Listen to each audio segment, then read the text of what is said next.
right now, this is housing supply, and this is housing demand, right? We need to get it like this. Welcome back to Moose on the Loose. My name's David. In today's top story, we've got the UN, United Nations, accusing Justin Trudeau of perpetrating modern slavery. You can see this coming from a mile away. Finally, someone has said it. We've got a whole bunch of stories here, so let's jump into this. First thing we're going to look at here is the polling numbers. We've got 42% to 24%, and I just thought it was a little bit interesting here. Son of a Bench says, what is wrong with Canadians? 24%, almost 1 in 4 Canadians will still be voting for Justin Trudeau and the Liberal Party. You got to ask, who are these 24%? Who is the 1 in 4? If you say own 10 houses, and then Justin Trudeau jacked the immigration, now those 10 houses are worth a lot of money, and you want those 10 houses to remain high in value, you would want to keep Justin Trudeau in power.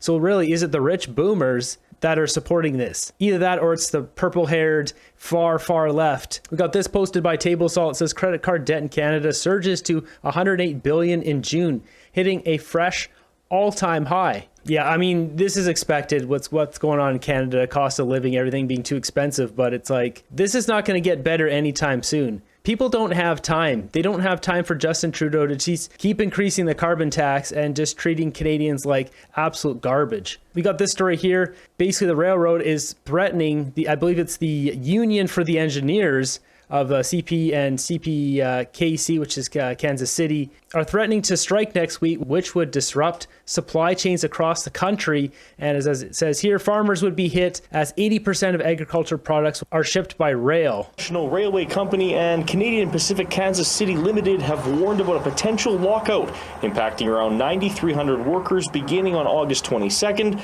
unless new contracts for their employees come to fruition. Greg Northey with Pulse Canada says 80 to 85% of agriculture products gets moved by rail, so a rail strike would be a catastrophe for farmers. Whether it's a lockout or a strike, farmers pay the price, and what they're going to be harvesting this month across the country. By the way, this is not just a Western thing. This is a cross Canada rail outage that would happen.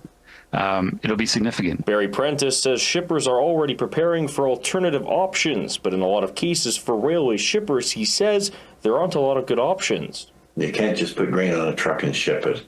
And fertilizer would be a similar case, I believe.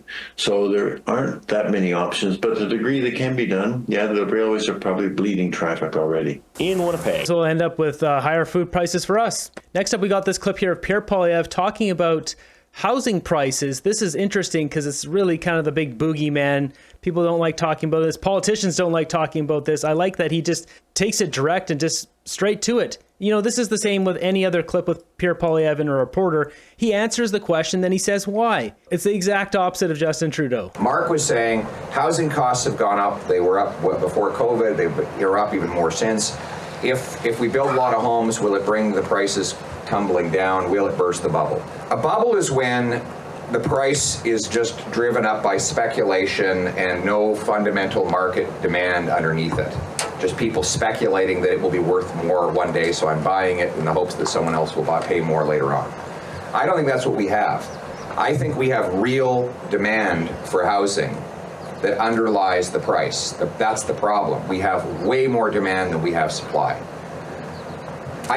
No government can sort of snap his fingers and reverse those mathematics overnight and cause housing prices to come crashing down. It will be a year after year improvement by adding homes faster than we add people and growing take-home pay faster than we grow housing costs, that affordability will return. So this, if I could make a graph out of it, I mean, right now, this is housing supply and this is housing demand, right? We need to get it like this. So that, by the way, it won't, when you do that, it's still going to take time to close the gap. It's still going to take time to close the gap for the number of homes to catch up with the number of people.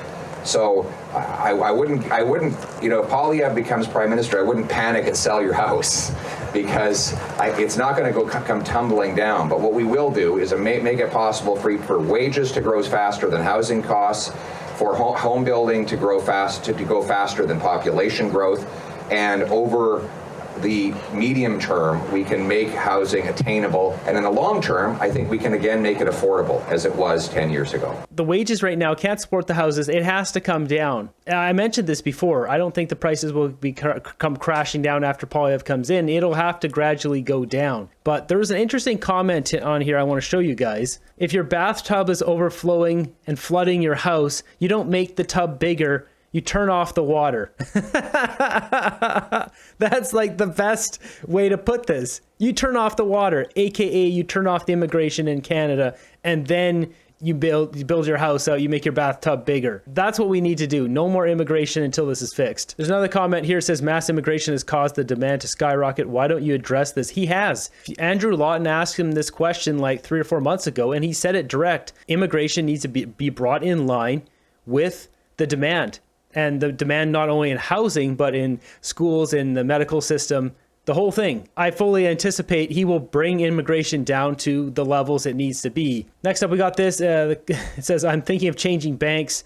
Royal Bank, definitely putting the rainbows. This is not just the rainbows. This is the full alphabet. They've got the pink and the blue and the whole business. So this one is in Toronto, if you're wondering. Next up, we got this. It says there are 250, 100K plus jobs posted on the Government Canada's job site for foreign workers. They would have to attest that no Canadians applied or were qualified. So if you take a look at this here, general manager, production goods, utilities, transport, general manager, financial communications, logistics manager, manufacturing controller, financial communications, etc. So $95 an hour, $100,000 a year, $87 hourly, $55 hourly. So he does post down here as well. It shows here basically this employer has applied for the labor market impact assessment, LIMA, to hire foreign worker to fill labor or skilled shortages on a temporary basis. There's plenty of people in Canada. I don't believe it. There's plenty of people in Canada that need jobs, especially good jobs. So I'm not buying that demand, that need for foreign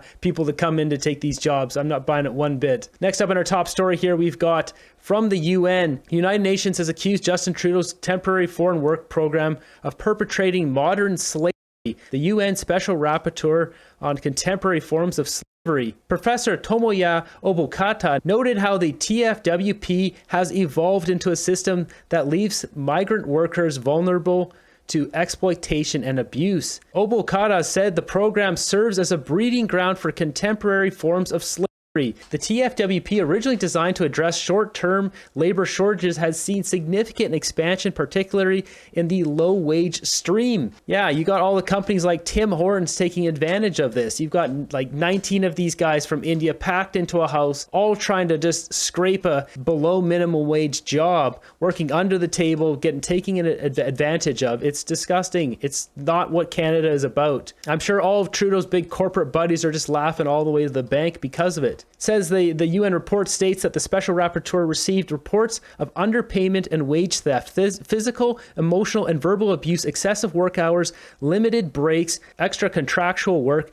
uncompensated managerial duties, lack of personal protective equipment, including in hazardous conditions, confiscation of documented arbitrary reductions of working hours. It added women reported S-word harassment, exploitation, and abuse. Foreigners exploited. It says recent data from the Employment and Social Development Canada showed that in the first quarter of 2024 alone, employers were granted approval to hire 28,730 low-wage foreign workers, a staggering 25% increase from the previous year. Critics argue that this surge contradicts the program's intent as a last resort option, particularly during a period of rising unemployment in Canada, especially among young Canadians. Yeah, no kidding. This is being taken advantage of by Trudeau's buddies. That's all that's going on here. As the title says, from cotton to Timbits. That's just it. If you want to dig into it, this is the report here. It's quite long and it's all there. We're not going into it here, but it's a snooze fest, but I'll link that up down below if you want to check it out. Next up with this video here is hilarious. Basically, there's a construction site and these guys knew Trudeau was coming. They all have Trudeau flavored stickers on their helmets. Yes, Justin Trudeau is coming to the old job site today. We got the friggin' Secret Service closed off and everything. But he wants to see where all his tax money's going, so we're about to show him. Okay, we can't have that audio in there, but the Full House music's, yeah, that's definitely copyright. There we go. So Blackface Trudeau. We've got the Ronald McDonald Trudeau. We've got Clown Trudeau. Another Clown Trudeau. And, oh, we got the Indian Trudeau. Also in Brampton, we have this clip of an SUV driving in a bike lane on a walking path. Okay, that music's got to be turned off too. But look, there's people up here.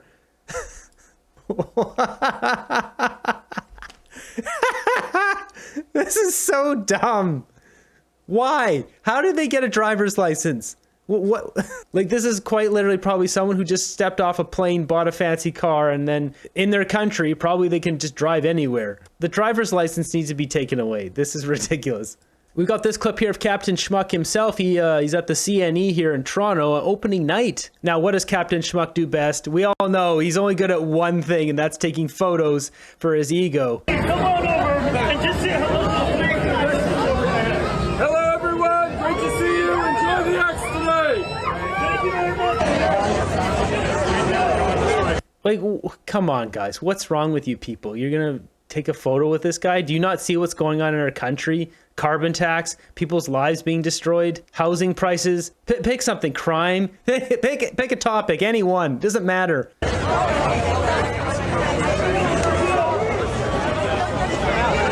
Like, are people so detached? They're so uninformed about what's going on in our country. They have no idea that Captain Schmuck has just completely wrecked everything.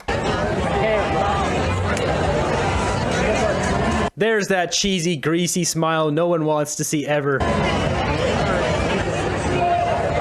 Uh-oh, get another one. Get my other side.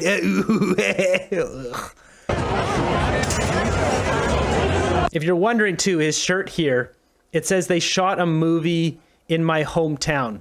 I don't know why he's wearing a shirt that says that, but that's what it says. Next up, we got a clip here from this buffoon Jagmeet.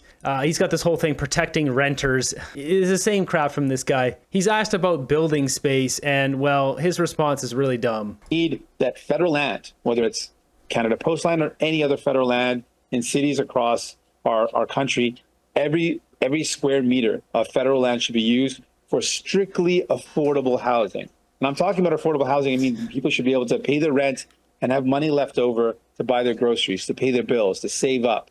Not the situation where we see people are spending over half of their income on their homes. That's not affordable. So we should build on federal land, absolutely, but we need to have strict guarantees that we're building affordable homes on that land. This is so dumb, Jagmeet. You need a system where anyone can buy a house anywhere and it's affordable, not just build affordable, low-income, low-cost houses on federal land. As this person says here, or does that mean be building in federal parks? Are we going to start building all over Jasper National Park, this cheap housing? Like, it's so dumb, man. Canada has plenty of land. We're not crammed into some tiny little island, as you're going to see here on an upcoming clip. We can build everywhere. It can be cheap. We just need better systems in place, aka ban corporate home ownership. We don't need BlackRock, Vanguard, and State Street buying up our houses. Why would we have a giant corporation buy up houses, along with every country on earth that doesn't allow Canadians to buy property in their country, period. Next up, we got this post from the Hamilton Police.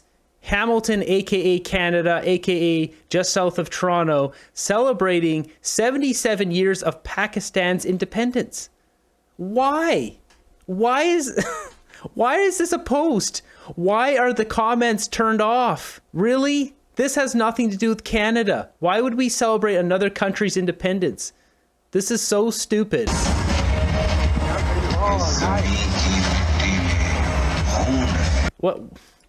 What is this?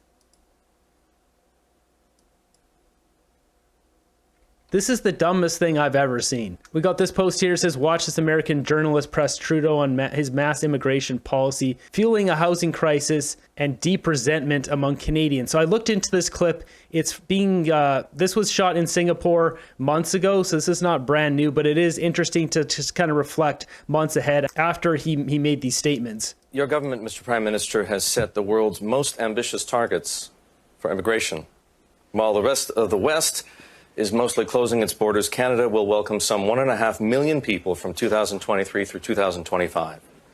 This should be something to celebrate, but instead, a deep resentment is taking hold in Canada. Look at Captain Schmuck's face. He's like, like, he's just, this guy, he thought he was going to get a compliment there, and it turns out it wasn't. Why? Okay, that makes for a good headline, but it's not accurate. Canadians remain a place that is more positively inclined towards immigration than just about anywhere else in the world. And that's because we have been incredibly successful at welcoming and integrating people who have then turned around and built families and communities and a growing economy for the country. And all I see is people protesting in the streets, Trudeau. But when Harper was in power, there weren't people protesting in the streets. So maybe we're bringing in different kinds of people. Maybe Harper focused on different people from different places. Maybe you've selectively chosen places and people to bring in with different outcomes. I don't know. And while other parts of the world have turned against immigration, we've seen it as a real benefit. Now, it doesn't mean it's all rosy. We are facing real challenges around housing. But it's not just an issue around immigration, because people are facing housing challenges everywhere in the world. Singapore is facing certain challenges around housing, as all you know, and it's not purely linked to immigration. Economic growth.